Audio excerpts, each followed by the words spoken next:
Man, if you thought that just because of the victory things would be calm in Pittsburgh, you have to see the news that just came out.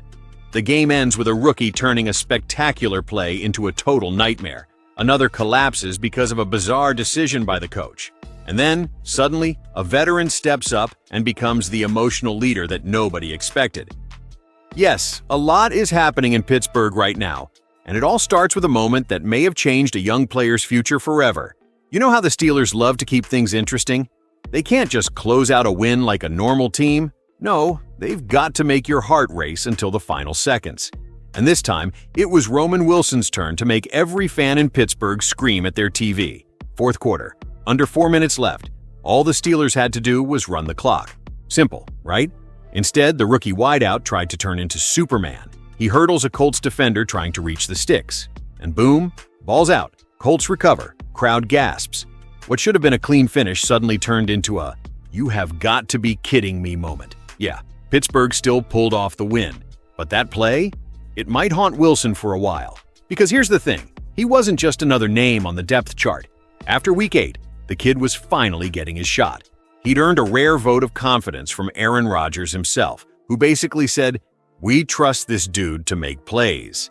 That's the kind of nod that can change your career.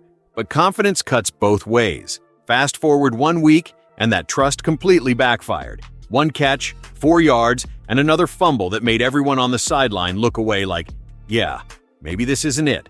Just like that, all that momentum vanished. This was supposed to be Wilson's breakout moment, a chance to show he could be that reliable third option behind DK Metcalf and Calvin Austin III, the guy who could stretch defenses and take some heat off the top two. Instead, the offense looked flat, and Wilson looked like he was pressing too hard to prove something. That's never a good combo. Now, the coaching staff is running out of patience, and you can bet the front office is already making calls. Omar Khan's probably been glued to his phone all week, working the lines before the trade deadline. Because if you're 5-3, sitting on top of the AFC North, you can't afford to gamble on potential anymore. You need production. The Steelers wanted to believe in their second-year receiver. They gave him reps, they gave him opportunities, and even Rodgers went to bat for him.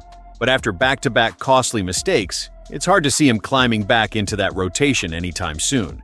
The Wilson experiment might already be over before it really started. And that's the frustrating part. It's not just about a single fumble. It's about the message it sends.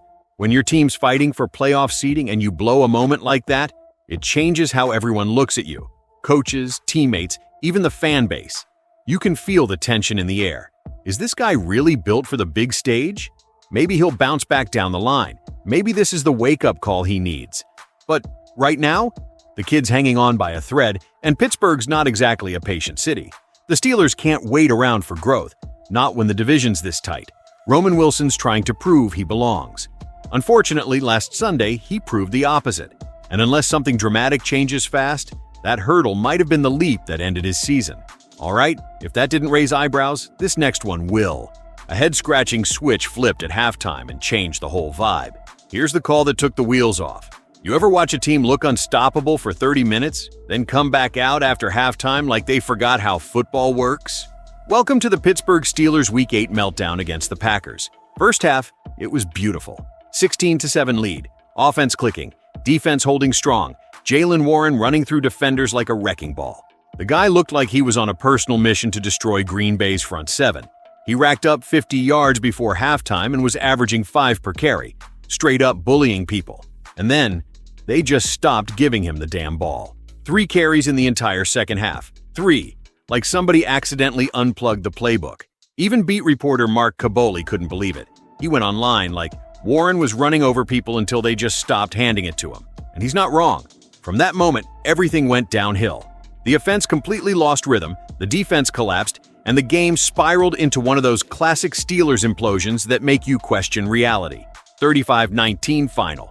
A garbage-time touchdown that fooled no one. Fans left wondering what on earth just happened.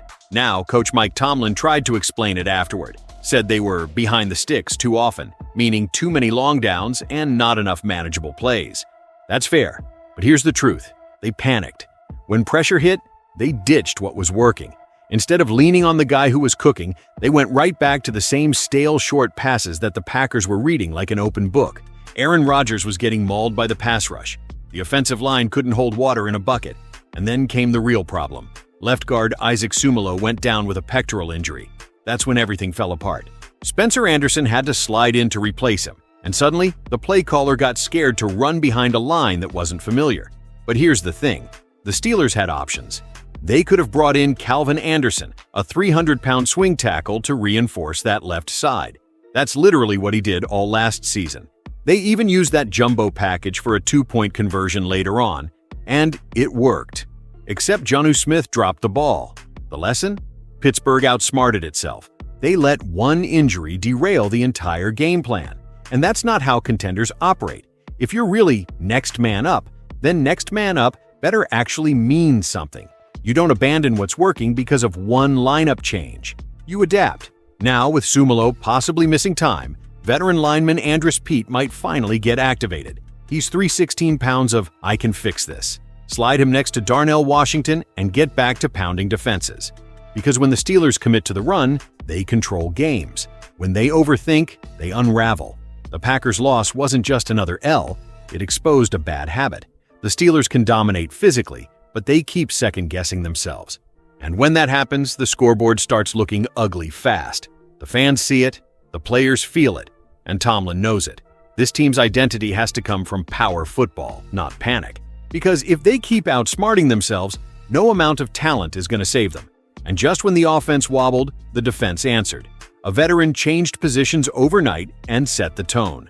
Let's talk about the leadership jolt that flipped Sunday. The Steelers' defense hadn't forced a single turnover all October, 0. And then Week 9 hits, and they grabbed 6 takeaways against the Colts, like a switch just flipped. It wasn't pretty, it was messy, ugly football. But it was a win, and Pittsburgh badly needed one. After the game, Aaron Rodgers went to the podium and didn't talk about his offense. He didn't even talk about himself. He singled out one name, Jalen Ramsay. "Got to give number 5 a lot of credit for his leadership the last 24 hours, Rodgers said. "I haven't watched the tape yet, but just from the eye test, it felt like he was everywhere. And that right there tells you everything." Ramsay's stat line was quiet. 5 tackles, one of them even drew a flag. But anyone watching could see it. He was the glue. With the safety room falling apart, Ramsay dropped his pride, stepped away from corner, and lined up at free safety, full time. The guy completely changed roles overnight just to keep the defense functional, and it worked. Daniel Jones looked lost all game long. Anytime he tried to push the ball downfield, Ramsay's crew shut it down. The Steelers' defense, which had looked like a bad rerun lately, suddenly looked alive again. Confident, aggressive, communicating. That's the key word, communication.